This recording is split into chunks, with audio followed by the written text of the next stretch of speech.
ሰላም እንግዲህ ይህንን ቪዲዮ እንደገና ኤዲት አድርጌውን የመጣሁት ምክንያቱም ሜልሚሆን አንዳንዶቻችሁ ድምፅ አይሰማም በደንብ ስላላችሁኝ በጣም ኢምፖርታንት ነው ብዬ ስለገመትኩኝ ነው ይዤ የመጣሁት። እንግዲህ የምናየው በፍራንክፈርት ባንድ አካባቢ የሚገኝ ትልቅ ያልሆነ ግን መጠነኛ የወንዝ ዳር ልማት ሪቨርሳይድ ልማት ነው ማለት ነው። እኛም ሀገር የወንዝ ዳር ዳርቻ ልማት እንደሚባል የተሰራ ነው።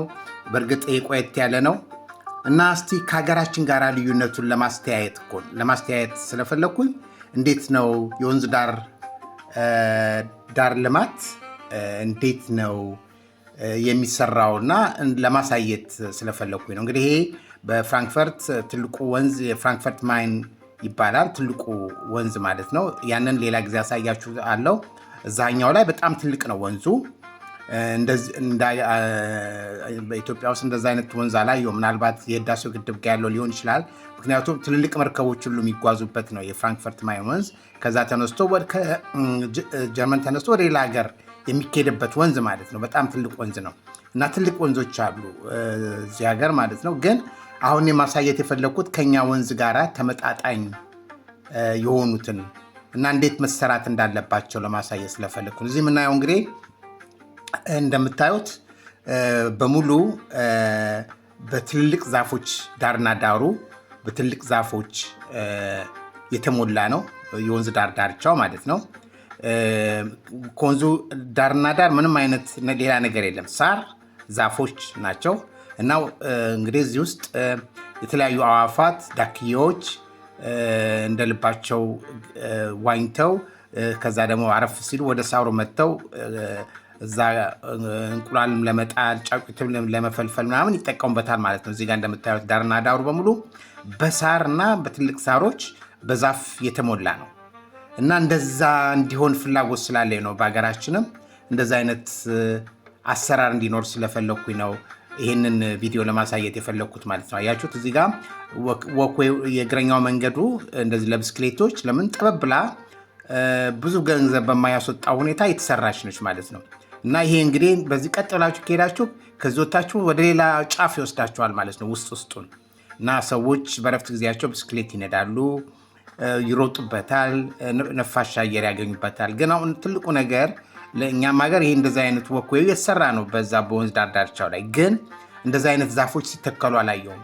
እንደዚህ አይነት ዛፎች እንዲተከሉ ለማሳሰብ ነው። ዛፎች በጣም ሀገር በቀል ዛፎች፣ ትልልቅ ዛፎች ዳርና ዳሩ ግልጽ መጋለጥ የለበትም። በዛፍ በአረንጓዴ የመሞላት አለበት ማለት ነው ከመጀመሪያ እስከ መጨረሻው ድረስ። ያ ይቀራል ብዬ ስለገመጡ እና እስቲ ይህንን ብናየው እና ልዩነቱን ኮሜንትም ብጽፉልኝ ደስ ይለኛል። እና እንደዛ ቢሆን የተሻለ ይሆናል ብዬ ስለገመጥኩና ይሁን እንግዲህ እንደምታዩት ግሪን ነው። ሰዎች እዚህ ከፍተኛ የሆነ አሳዎች አሉ በወንዝ ውስጥ ማለት ነው። በወንዝ ውስጥ አሳዎች አሉ። ሰዎች አሳ ለማጥመድ ዝም ብሎ ማንኛውም ሰው አሳ ሄዶ ማጥመድ አይችልም። አባል መሆን አለበት። አንድ ሰው አሳ ለማጥመድ ከመንግስት ፍቃድ ማግኘት አለበት፣ ወይም ደግሞ ከወረዳው እንበለው እኛም አካባቢ ከወረዳው እና ያ ሰው ያንን አሳ ለማጥመድ የሚመጣ ከሆነ በየወሩ ወይም በየዓመቱ የሚከፍለው ገንዘብ ይኖራል ማለት ነው።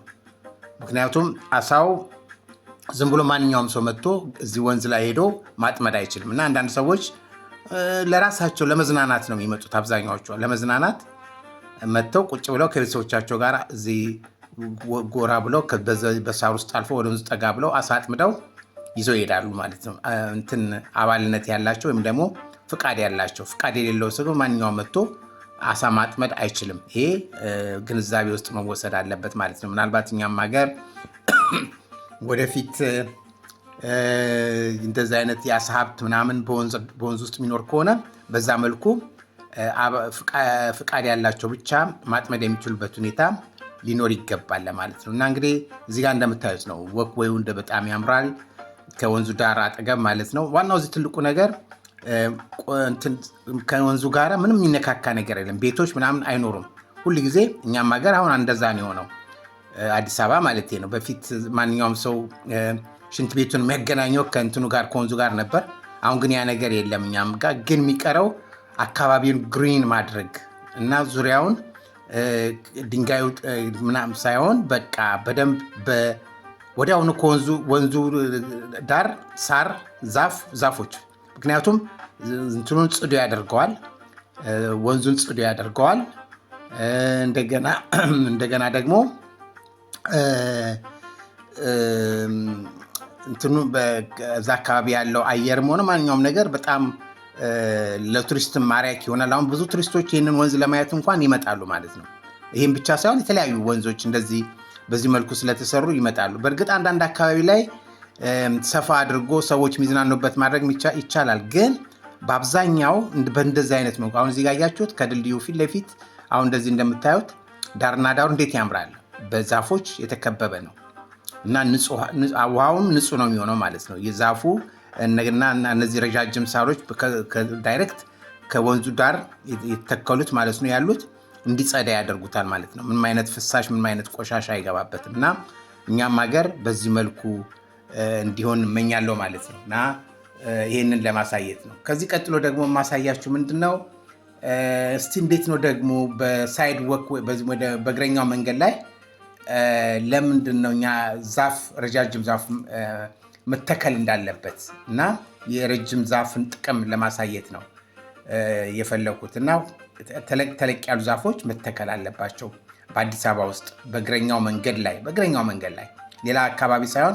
ምክንያቱም አሁን ብዙ ጊዜ ሰዎች እያየን ነው ጃንጥላ እየያዙ በበጋ እንግዲህ ጃንጥላ ድሮ በክረምት ነበረ ዝናብ ለመከላከል እንጂ ጃንጥላ። አሁን ግን ብዙ ሰዎች ጃንጥላ እየያዙ እያየን ነው አዲስ አበባ ውስጥ በፀሐዩ። ምክንያቱም ዛፎች፣ ረጃጅም ዛፎች፣ የጥላ ዛፎች ባለመኖራቸው የፀሐዩ ጨረር ዳይሬክት ሰዎችን እየጎዳ ነው።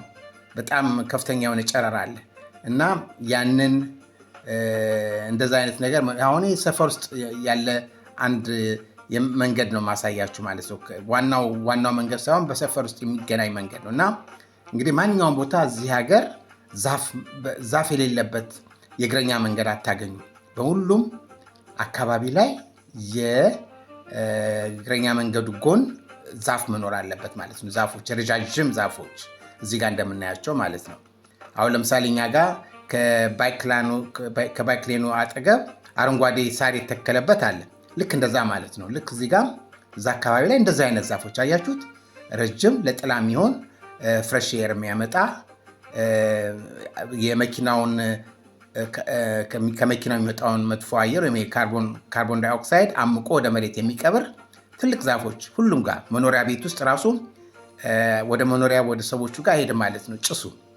ምክንያቱም የመኪናው ጭስ የሚያልፈው ምክንያቱም ብዙ መኪናዎች ያልፋሉ እና ያንን ይሄ ቅጠሉ ረጅም ቅጠል ስላለው የተንጀረገገ ቅጠል ስላለው አምቆ ወደ መሬት ይቀብረዋል ማለት ነው።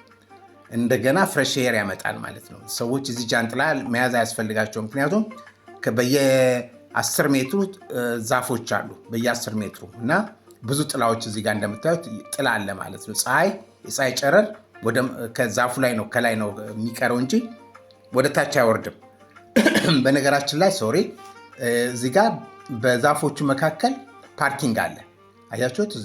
አሁን እዚህ ጋር ዛፍ አለ። ዛፉ እዚህ ጋር እንደዚህ እንደምታዩት ለብቻው አካባቢው በድንጋይ መሸፈን የለበትም። ልክ እዚህ ጋር እንዳይሳያችሁ በብረት ይከለላል ለብቻው። ማንም አደጋ እንዳይፈጠርበት ዛፉ ማለት ነው እንክብካቤ ይደረግለታል እና እንትኑንም አይቆፍረውም፣ የእግረኛ መንገዱንም ስሩ አይቆፍረውም። ምክንያቱም በቂ መሬት አካባቢው ላይ ስላለ በቂ አፈር ስለሚያገኝ ስሩ ማለት ነው ወደ አስፋልቱ አይሄድም፣ ወደ እግረኛው መንገድ አይሄድም። ስሩ ዳይሬክት ወደ ታች ነው የሚሄደው ውሃ ለማግኘት ማለት ነው። እና በዛ አይነት መልኩ እንዲሰራ ስለፈለኩ እና እኛም ሀገር ሁሉም ጋር እንደዛ አይነት ረጃጅም ዛፎች ሁሉም የእግረኛ መንገድ ላይ ከፒያሳ አንስቶ 4 ኪሎ 6 ኪሎ ምናምን የሚባለው ወደ ምንድነው የሚባለው ወደዚህ ወደ ሜክሲኮ ሁሉም ጋር በቃ እግረኛ መንገዱ ጋር በማዕከል ላይ እንደገና እየተቆፈረ እንዲህ አይነት ዛፎች አሁን ክረምት ሊገባ ስለሆነ እንዲህ አይነት ዛፎች እንዲተከሉና ሰዎች ንጹህ አየር እንዲያገኙ በተለይ እንደዚህ አይነት ዛፍ ካለ የሳምባ በሽታ ሁሉ ይቀንሳል። ምክንያቱም የዛፎች ትንፋሽ ለሳምባ ወይም ደግሞ ጥሩ ለሳምባ ንጽህና በጣም ጥቅም አለው እና አሁን ከዚህ አካባቢ ላይ በማልፍበት ሰዓት ዛፎች እዚህ እንደምታዩት አበባም እያፈሩ ነው በአሁኑ ሰዓት እና ሽታው ምን ልንገራችሁ በጣም ደስ የሚል መዓዛ ያለው ሽታ እየለገሱ ነው የምናልፈው ማለት ነው በስራቸው እና እንደዛ አይነት ነገር እንዲሆን ነው። በአስም ምናምን የተባለ በሽታ እንዲህ አይነት ዛፎች በየቦታው ከተተከሉ ይጠፋሉ ማለት ነው በአብዛኛው። ምክንያቱም ፈውስ ነው። ይህንን በምትስቡበት ሰዓት ይፈውሳል ማለት ነው። ዛፍ ብዙ ጥቅም አለው። ስለዚህ ነው ይህንን ለማሳየት የሞከርኩት ማለት ነው። እና አሁን ይህን ከባይክላኑ አጠገብ ነው እንደዚህ ትልልቅ ዛፎች በየ10 ሜትሩ ርቀት ማለት ነው። በየ10 ሜትሩ ወይም ደግሞ በየ8 ሜትሩ ርቀት ማለት ይቻላል። በጣም ቅርብ ለቅርብ ነው የተተከሉት። ሰዎች በዚህ ስር በሚያልፉበት ሰዓት ጥላ ፍሬሽ ኤር ያገኙ ነፋሻ አየር እየሳቡ ጤናቸውን እየጠበቀላቸው ይሄዳል ማለት ነው እና ይህንንም በሀገር እንዲሆን እመኛለሁ።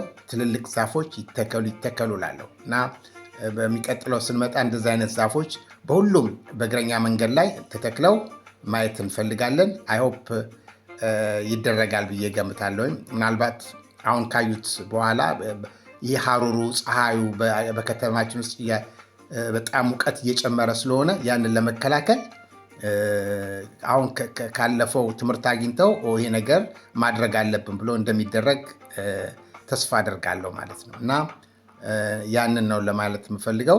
ከዛ ደግሞ ትልቁ ሌላው ምንድን ነው የአውቶቡስ ፌርማታዎች ጋር እኛ ጋር ብዙ ሰዎች ይቸገራሉ። አውቶቡስ ፌርማታ ላይ ለአካለ ስንኩላን ወይም በጋሪ ለሚሄዱ ወደ ላይ መውጣት አይችሉም። ፓራሌል ስላልሆነ ማለት ነው ከመንገዱ ጠርዝ ጋራ የአውቶቡሱ በር በሚከፈትበት ሰዓት ከመንገዱ ጠርዝ ጋር እኩል መሆን አለበት እና ይህንን እስቲ አሁን አሳያችኋለሁ እንዴት እዚህ ሀገር እያንዳንዱ የአውቶቡስ ፌርማታ ጋር ከፍ ብሎ ነው የሚሰራው እንትኑ ማለት ነው። እንትኑ ከአውቶቡሱ ጠርዝ ጋር እኩል እንዲሆን ልክ አሁን ለምሳሌ አይተን እንደሆነ በሀገራችን የቀላል ባቡር እንትኑ በሚመጣበት ሰዓት ሰዎች ያለምንም ችግር ከፍ መንጠልጠል ምናምን ሳያስፈልጋቸው ወደ ውስጥ ይገባሉ አይደለ? ልክ እንደዛው በእያንዳንዱ የአውቶቡስ ፌርማታም ጋር ያ መሆን አለበት። እዚህ ጋር የምታዩት የጠርሙስ ነው። ጠርሙስ ያለቁ የሚጣሉ ጠርሙሶች በተለያየ ከለር የሚጨመርበትና ይህንን ሄዶ ሰብስቦ ይወስደዋል ማለት ነው። የጠርሙስ መክተቻ ነው አሁን ያሳየኋቸው እና እንደዚህ አይነት ሁኔታ በሀገራችንም እንዲሆን ይፈለጋል። ምክንያቱም ለአሮጊቶች ብዙ ጊዜ ሲቸገሩ እናያለን። አውቶቡስ ላይ ለመውጣት ወይ ልጅ እርዳኝ ምናምን የሚባል ነገር አለ አይደለ? እንደዛ አይነትን ራሳቸውን ችለው እንዲሄዱ በተለይ ደግሞ በጋሪ የሚሄዱ በላውንቸር የሚሄዱ አካለ ስንኩላን ደግሞ ያለምንም ችግር ወደ ውስጥ መግባት እንዲችሉ ሁል ጊዜ ከመንገዱ ጠርዝ ጋራ በመንገዱ ጠርዝ ይቅርታ ከፍ ማለት አለበት። ከአውቶቡሱ በር ከመግቢያው ጋር ተስተካክሎ መሰራት አለበት እና ያ ነገር እንዲሆን እመኛለሁ ማለት ነው እና እንግዲህ ይህንን ነው ዛሬ ለማሳየት የምሞክረው። ወደፊት እንግዲህ ደግሞ በተለያዩ ፕሮግራሞች ለመምጣት እሞክራለሁ። ምናልባትም አስተማሪ ይሆናሉ ብዬ በገመትኳቸው እስቲ እዚህ ጋር ፕራክቲካሊ ላሳያችሁ እንዴት እንደሆነ የአውቶቡስ ማቆሚያው ጋር በምን አይነት መልኩ መሰራት አለበት የሚለውን እዚህ ጋር ተመልከቱት። እንግዲህ አሁን እዚህ ጋር የምናየው አንድ የአውቶቡስ ፌርማታ አለ። ይህ የአውቶቡስ ፌርማታ ሁልጊዜ አውቶቡስ ፌርማታ ጋር ሲደረስ የመንገዱ ጠርዝ ከፍ ይላል ማለት ነው። ልክ እዚህ ጋር ላሳያችሁ እንደምሞክረው ማለት ነው እና ማንኛውም ሰው አሮጊቱም አካሉ ስንኩላኑም ያለምንም ችግር ያለ ሰው እርዳታ ዳይሬክት በሩ ሲከፈትለት ቀጥ ብሎ ይገባል ማለት ነው። አያችሁት? እዚህ ጋር አሁን ከፍ ብሎ ተሰርቷል ማለት ነው ወደ ላይ። ልክ አውቶቡሱ በሚመጣበት ሰዓት ግጥም ይላል ከጠርዙ ጋር ሰዎች ያለምንም ችግር ይገባሉ ማለት ነው እና ይህንን ለማሳየት ነው የሞከርኩት። እንግዲህ በሌላ ቪዲዮ እስከምንገናኝ ድረስ መልካም ቀን ለሁላችሁም እመኛለሁ። ለምትከታተሉኝና ላይክ ለምታደርጉኝም ከፍተኛ ምስጋናና ክብር አለኝ። አመሰግናችኋለሁ። ደህና ሁኑ።